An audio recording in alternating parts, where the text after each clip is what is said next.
जब एक बहू ने अपनी सास के लिए वृद्धाश्रम का फॉर्म भरा तो उसे नहीं पता था कि उसी फॉर्म पर अगला नाम उसकी अपनी माँ का लिखा जाने वाला है। एक ऐसा सच जो आपको झकझोर के रख देगा। शाम की चाय की चुस्की लेते हुए रजनी ने अपने पति समीर की ओर देखा। उसके चेहरे पर एक अजीब सी गंभीरता थी जो पिछले कई दिनों से समीर महसूस कर रहा था। रजनी एक आधुनिक विचारों वाली कामकाजी महिला थी जो घर और ऑफिस दोनों बखूबी संभालती थी, लेकिन पिछले कुछ महीनों से घर का माहौल उसे काटने को दौड़ रहा था। वजह थी समीर की माँ यानी रजनी की सास रमा देवी। रमा जी को अस्थमा की शिकायत थी। रात बेरात उनकी खांसी की आवाज़ रजनी की नींद में खलल डालती थी। कभी कभी वो पुरानी आदतों के चलते रजनी के मॉडर्न किचन में कुछ बदलाव कर देती या बच्चों को ज़्यादा लाड़ प्यार देकर बिगाड़ देती थी। वंदना को लगता था कि उसकी निजता पूरी तरह खत्म हो चुकी है। समीर ने चाय का कप टेबल पे रखा और पूछा, क्या बात है रजनी, तुम कुछ परेशान लग रही हो। रजनी ने गहरी सांस ली और अपनी बात शुरू की। समीर, मुझे लगता है कि हमें अब कुछ व्यावहारिक फैसले लेने होंगे। मम्मी जी की तबीयत दिन पर दिन खराब होती जा रही है। घर में बच्चों की पढ़ाई का भी हर्जा हो रहा है। रात रात भर खांसी की आवाज़ से ना तो बच्चे सो पाते हैं और ना ही हम। और सच कहूँ तो उनके पुराने ख्यालात और मेरे तौर तरीकों में अब बहुत टकराव होने लगा है। समीर चुपचाप सुनता रहा। वो जानता था कि रजनी क्या कहना चाहती है। रजनी ने थोड़ा हिचकिचाते हुए आगे कहा, मैंने शहर के बाहरी इलाके में बने आनंदम सीनियर लिविंग के बारे में पता किया है। वो कोई साधारण वृद्धाश्रम नहीं है समीर, वो एक लग्जरी रिजॉर्ट जैसा है। वहाँ डॉक्टर्स की टीम 24 घंटे रहती है। वहाँ उनके हम उम्र लोग भी हैं। भजन कीर्तन होता है और खाना भी बहुत सात्विक मिलता है। मुझे लगता है कि मम्मी जी वहाँ पर यहाँ से ज़्यादा खुश रहेंगी। हम हर हफ्ते उनसे मिलने जाएंगे। प्लीज़ तुम भावुक होकर नहीं, प्रैक्टिकल होकर सोचो। समीर ने रजनी की आंखों में देखा। उसे रजनी की परेशानी समझ आ रही थी, लेकिन माँ को घर से निकालने का विचार उसके गले से नहीं उतर रहा था। फिर भी उसने रजनी से बहस नहीं की। उसने एक शांत मुस्कान के साथ कहा, रजनी, अगर तुम्हें लगता है कि यही हम सबके लिए बेहतर है तो ठीक है, मैं कल ही जाकर वहाँ की सारी औपचारिकताएं पूरी कर कर आता हूँ। रजनी का चेहरा खिल उठा।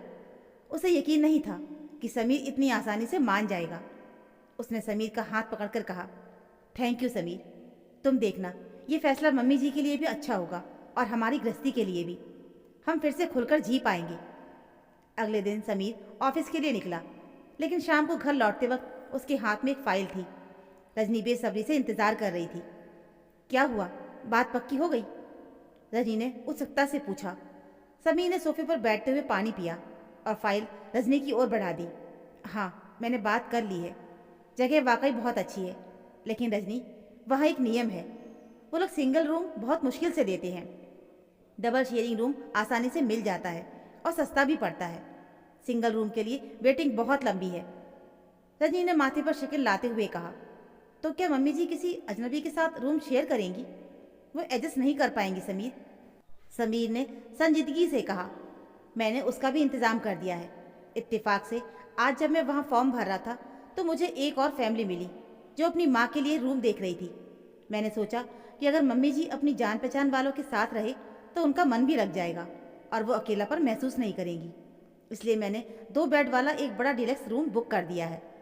रजनी थोड़ी राहत महसूस करते हुए बोली, ये तो अच्छा किया, लेकिन वो दूसरी महिला कौन है? क्या वो अच्छी फैमिली से है? मम्मी जी की पटेगी ना उनसे? समीर ने एक पल के लिए चुप्पी साधी, फिर अपनी जेब से अपना मोबाइल निकाला। तुम खुद ही देख लो, मैंने उस फैमिली से बात करते हुए वीडियो रिकॉर्ड कर लिया था ताकि तुम्हें दिखा सकूं कि वो लोग कितने अच्छे हैं। समीर ने वीडियो प्ले किया और मोबाइल रजनी के हाथ में दे दिया। रजनी ने स्क्रीन पर नज़र डाली। वीडियो में एक आलीशान रिसेप्शन एरिया दिख रहा था। कैमरा थोड़ा हिला और फिर एक युवा जोड़ा रिसेप्शनिस्ट के सामने बैठा दिखाई दिया। जैसे ही रजनी ने उस जोड़े का चेहरा देखा और उनकी आवाज़ सुनी तो उसके पैरों तले ज़मीन खिसक गई। वो जोड़ा कोई और नहीं, रजनी का अपना सगा छोटा भाई रोहित और उसकी पत्नी कृति थे। वीडियो में रोहित कह रहा था, मैम प्लीज़ बुकिंग जल्दी कंफर्म कर दीजिए। मेरी माँ सावित्री देवी अब हमारे साथ नहीं रह सकती। हमारा फ्लैट बहुत छोटा है और कृति की उनसे बिल्कुल नहीं बनती। माँ दिन भर पुराने किस्से सुनाती रहती है और कृति को अपनी प्राइवेसी चाहिए। हम चाहते हैं कि माँ यहाँ पे रहे। कम से कम हमें थोड़ी शांति मिलेगी। कृति, रजनी की भाभी भी पीछे से बोली, हाँ, और प्लीज़ रूम ऐसा दीजिएगा जहाँ से वो हमें बार बार कॉल ना कर सके। हम वीकेंड में आकर उनसे मिल लिया करेंगे। उनके खर्चे की चिंता मत कीजिए, बस हमें मेंटल पीस चाहिए। रजनी के हाथ से मोबाइल छूटकर सोफे पर ही गिर गया। उसका पूरा शरीर कांपने लगा। उसकी आंखों के सामने अंधेरा छा गया। सावित्री देवी, उसकी अपनी माँ, जिसने रजनी को राजकुमारी की तरह पाला था, जिसके हाथ के बने खाने की खुशबू आज भी रजनी को याद आती थी। उसके पिता के गुजरने के बाद माँ ने ही तो रोहित को पाल पोस कर बड़ा किया था, अपना सब कुछ बेचकर उसे विदेश पढ़ने भेजा था। और आज वही रोहित, वही कृति माँ को बोझ और शांति में बाधा बता रहे थे। ये क्या बकवास है? रजनी चिल्लाई। उसकी आवाज़ में गुस्सा और दर्द दोनों थे। रोहित ऐसे कैसे कर सकता है? और वो कृति, कल की आई लड़की, मेरी माँ को घर से निकालेगी? उसकी हिम्मत कैसे हुई? माँ ने उनके लिए क्या नहीं किया? समीर, अभी फ़ोन लगाओ रोहित को, मैं उसे छोड़ूंगी नहीं। मेरी माँ किसी वृद्धाश्रम में नहीं रहेगी। रजनी का गुस्सा 7वें आसमान पर था। वो रोहन और कृतिका को कोस रही थी। कृति को शर्मी नहीं आती? एक बूढ़ी औरत को जो कोने में पड़ी रहती है, उसे वो बर्दाश्त नहीं कर सकती? कैसी औरत है वो? पत्थर दिल है क्या? समीर ने रजनी को शांत नहीं कराया। वो बस चुपचाप बैठा उसे देखता रहा। जब रजनी का गुबार थोड़ा कम हुआ और वो रोने लगी, तब समीर ने बहुत धीमे और शांत स्वर में बोला, रजनी, तुम कृति पर क्यों चिल्ला रही हो? कृति ने तो वही किया जो तुम कर रही हो। रजनी ने झटके से सिर उठाया और समीर की ओर देखा। क्या मतलब? समीर ने रजनी की आंखों में सीधे देखते हुए कहा, ध्यान से सोचो रजनी।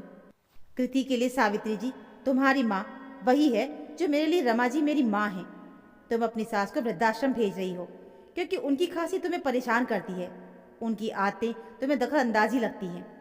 कृति भी अपनी सास को वृद्धाश्रम भेज रही है क्योंकि उसे अपनी प्राइवेसी चाहिए। समीर थोड़ा रुका, फिर उसने वही बात कही जो तीर की तरह रजनी के दिल में चुभ गई। फर्क सिर्फ इतना है रजनी कि सावित्री जी तुम्हारी माँ है जो तुम्हें दर्द हो रहा है। तुम्हें कृति डायन और पत्थर दिल लग रही है, लेकिन रमा जी मेरी माँ है। और जब तुम उन्हें निकालने की बात कर रही थी तो तुम्हें लग रहा था कि तुम प्रैक्टिकल हो रही हो। जो दर्द आज तुम्हें अपनी माँ के लिए महसूस हो रहा है, वो दर्द क्या तुम्हें लगता है कि मुझे अपनी माँ के लिए नहीं हुआ होगा? कमरे में एकदम सन्नाटा पसर गया। घड़ी की टिक टिक भी रजनी को हथौड़ों की तरह लग रही थी। समीर के शब्द किसी आईने की तरह उसके सामने थे, जिसमें उसे अपना दोहरा चेहरा नजर आ रहा था। वो जिस कृति को कोस रही थी, असल में वो खुद भी तो वही थी। एक तरफ वो अपनी माँ के लिए दुनिया से लड़ने को तैयार थी, उन्हें घर में रखने की वकालत कर रही थी, और दूसरी तरफ अपने पति की माँ को इस घर से बेघर कर रही थी।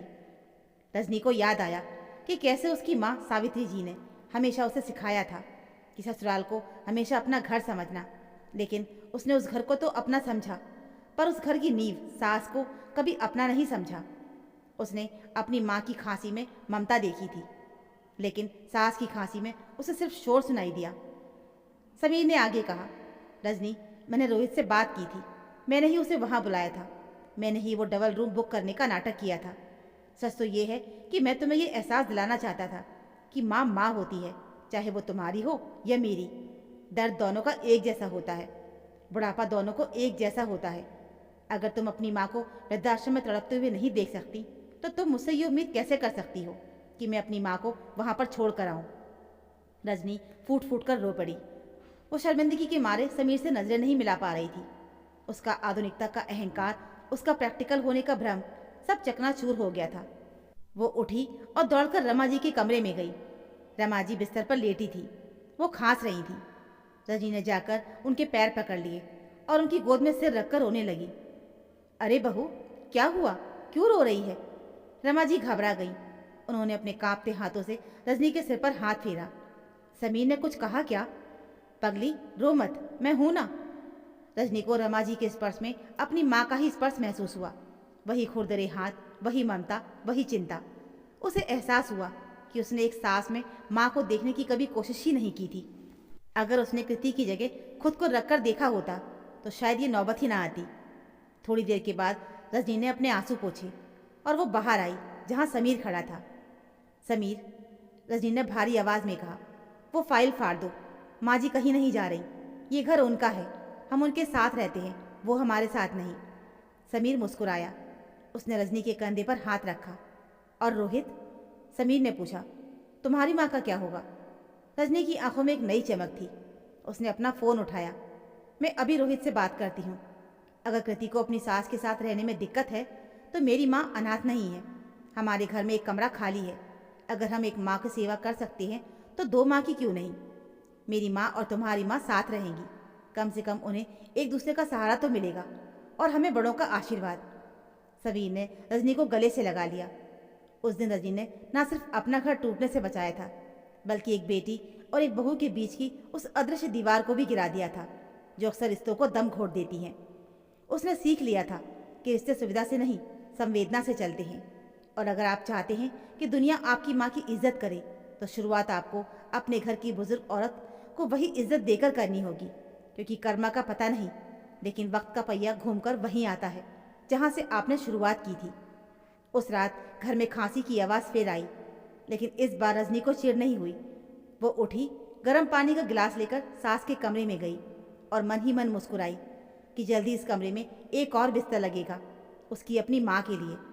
घर अब सचमुच घर बनने वाला था। तो दोस्तों, ये थी हमारी आज की कहानी।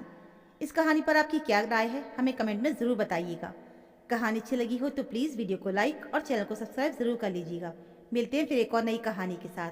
तब तक के लिए धन्यवाद।